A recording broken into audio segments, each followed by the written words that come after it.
Telli Käkikeerajate videopodcast otse EKKL veebilehelt või iTunesilt.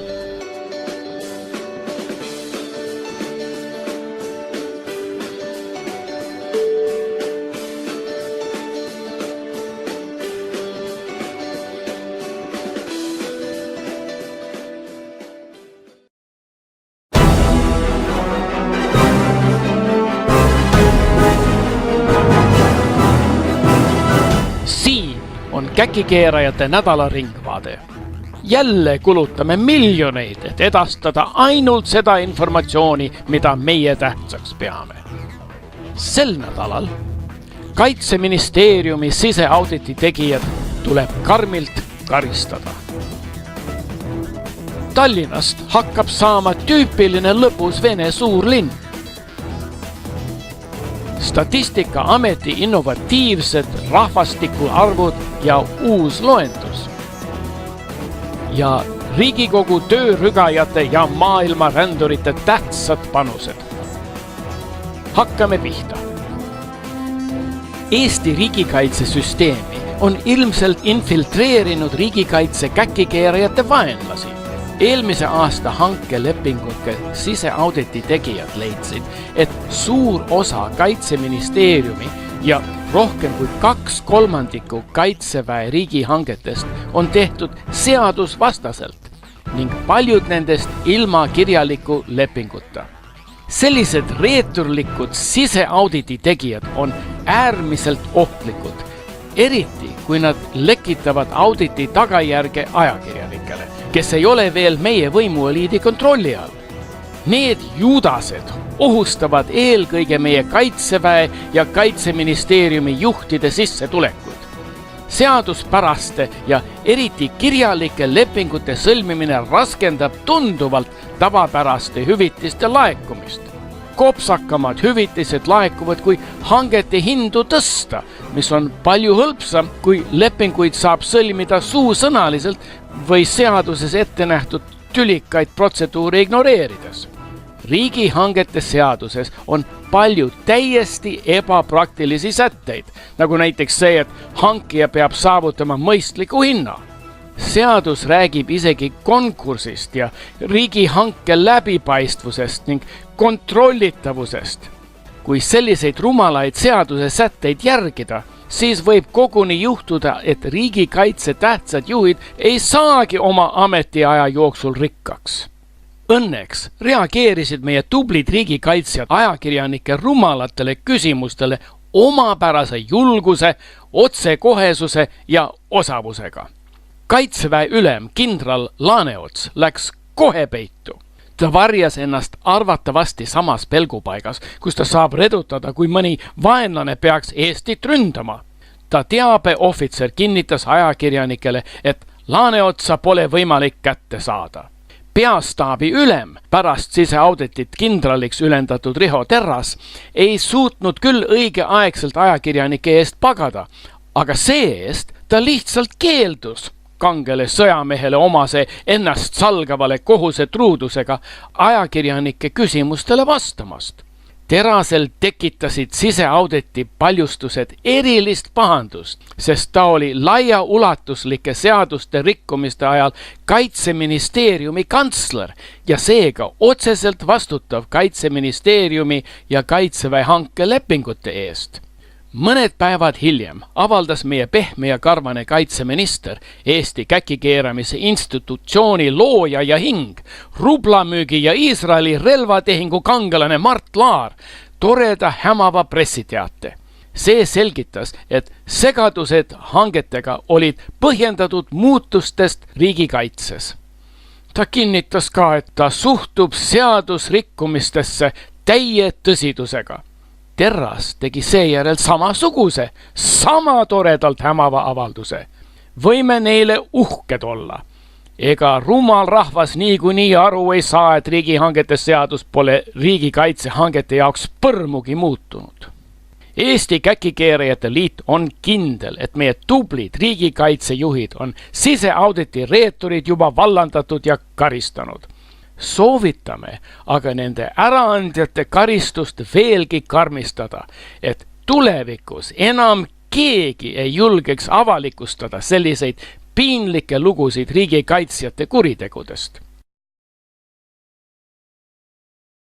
Rahvaregistri andmeil elas Tallinnas selle aasta oktoobris juba peaaegu 415 000 inimest. 10 aastat tagasi oli see arv ainult 370 000 lähedal. Näib, et venelastele on hakanud Tallinna meeldima. Ongi arusaadav, sest linna valitseb venelaste häältega võimul püsiv eesti nimega, aga vene verd Edgar Suur. Edgari ema oli teatavasti Pihkva oblastist pärinev Maria Purežin, kes jäi Edgariga rasedaks Harku vanglas pärast seda, kui ta mees Savisaar oli juba rohkem kui 10 kuud eemaldatud. Ta sõbrad kutsuvadki Savisaart armastavalt ninasarvikuks, sest ninasarvikute rasedus kestab samuti rohkem kui 10 kuud. Emal polnud muud valikut, kui panna oma kaua kadunud mehe nime ka Edgarile perekonnanimeks. Isegi kui rasestaja oleks seda tahtnud, ei tohtinud venelastest vanglategelased hobusevarguse eest kinni peetavaid omale naiseks võtta. Eesti nimest ja vene verest on Edgarile palju kasu olnud. Eestlastele teeskleb ta küll ainult vahelduva eduga eestlust, aga venelased tunnevad alati oma armsa rahvuskaaslase. Kas või sellest, keda ta linnaosade ülemateks määrab, või ta koostöölepetest ja toetustest suure kodumaa valitsejatelt. Eriti jõudsalt on kasvanud Lasnamäe ja Pirita elanike arv. Lasnamäele tulevad elama lihtsamad hiljuti piiri ületanud või Ida-Virumaa ja Narva elus tüdinenud venelased. Piiritale asuvad elama seevastu venelased, kes on Putini võitluskaaslastena rikkaks saanud. Tallinnale annab avantüristliku huvitava vene linna ilme eelkõige üha põnevamaks muutuv ööelu. Delfi avaldas hiljuti küsitluse pealkirja all Ohtlik õine Tallinn, peksmine, rüselus ja vägistamiskatsed. Näib, et kõik linnaosad, kuhu energilised vene noored kogunevad, et narkotsi süstida ja tina panna, on vähem aktiivsete ajaga mitte kaasas käivate eestlastele seiklusrikkad.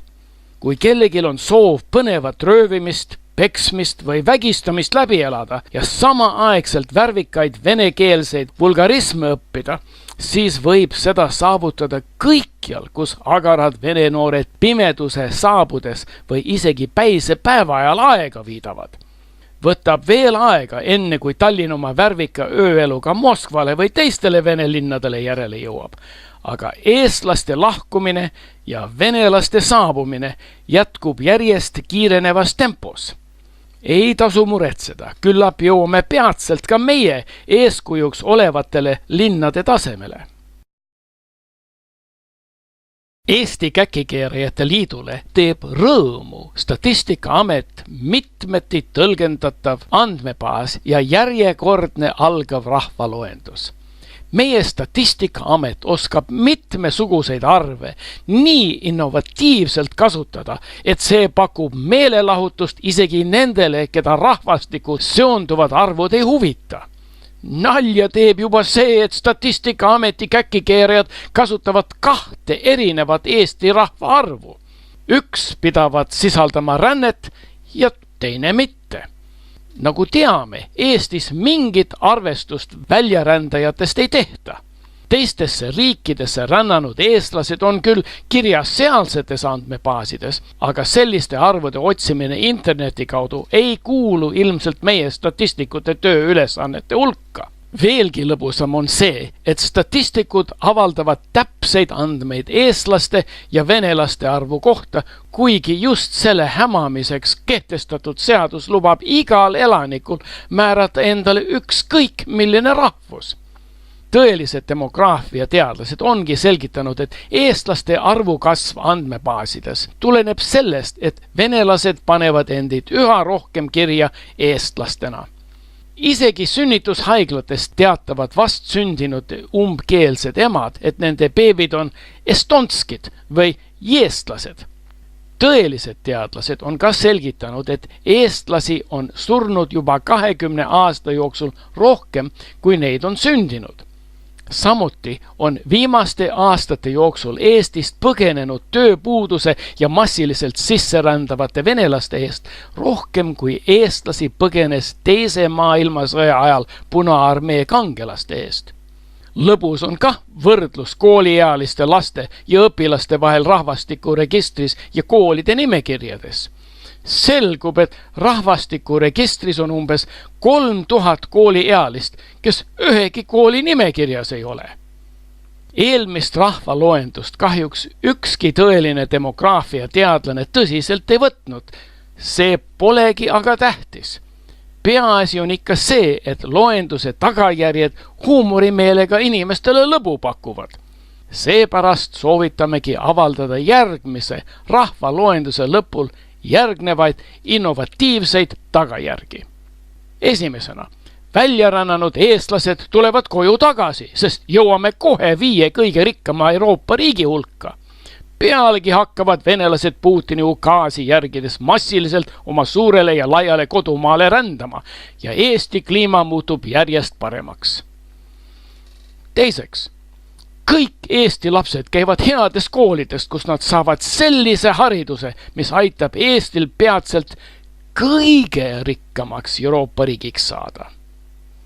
Kolmas, Ärma Toomas, Zampolit, Ansip ja Siim Kallas saavad peatselt Nobel auhinna. Ja 4.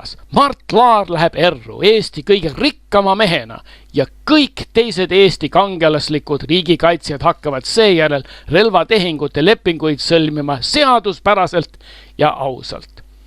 Kui statistika tegijad hakkavad oma ametikohuseid innovatiivselt ja leidlikult täitma, võib isegi selle kuiva ja igava ametiga endale rõõmu ja rahvale nalja pakkuda. Naer võib olla terviseks isegi statistikutele. Eesti Käkikeerajate Liit avaldab järjekordset tunnustust meie tublidele rahvaesindajatele, kes rügavad ennast salgavat rasket tööd teha ilma igasuguse puhkuseta. Paljud on isegi nii ohvrimeelsed, et teenivad rahvast samaaegselt 2 riigiametis.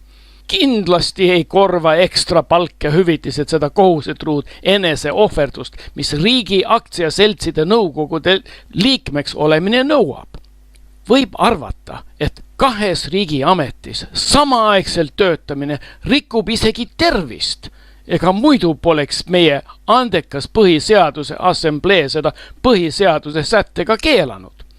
Seda enam väärivad tunnustust need vaprad patrioodid, kes on oma riigi ja rahva hüvanguks nõus isegi põhiseadust eirama, et topelt töökoormusega oma tervist rikkuma.